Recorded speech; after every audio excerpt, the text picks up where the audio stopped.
Hi, I'm David Joyce from the Irish Congress of Trade Unions.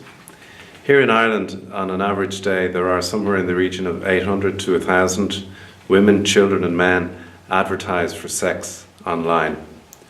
85% of these are women, 90% of whom are migrant women, and 98% of the buyers are men.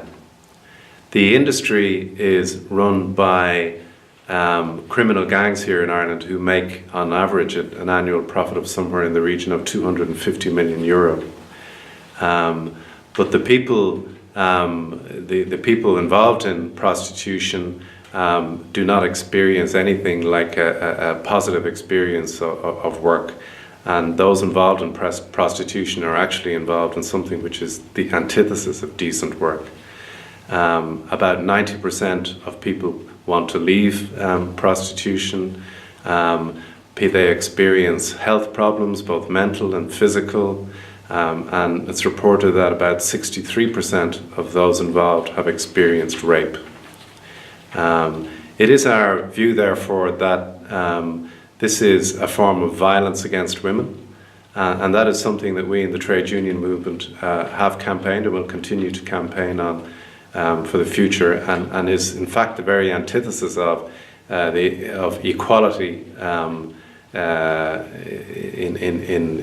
the workplace or in society. That's why we in the Irish Congress of Trade Unions support laws that target the buyers of sex, and we're very pleased that Ireland is about to join an international coalition including countries like Sweden and Canada, and about to introduce a law which will criminalise the purchasing of sex. The research has shown that this not only reduces the demand for sexual services, but also the number of people being exploited in those countries.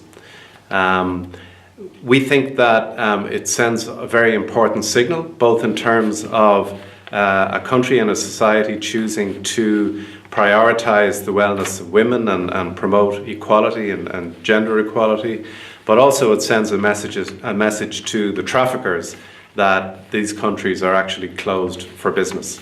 And we look forward to Ireland introducing that law in the very near future. Something that the law very importantly doesn't do is to criminalise people involved in prostitution, and we very much support that.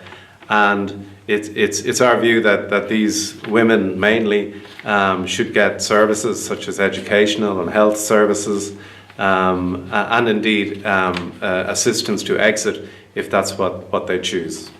We have worked closely with frontline agencies such as Ruhama, who work with hundreds of women, many of whom are not in a position to come forward and speak because of their vulnerable situations. And we greatly admire those few women who have had the courage, with the support of agencies such as Ruhama, to come out and tell their stories, and they have had a very powerful impact on the debate here in Ireland.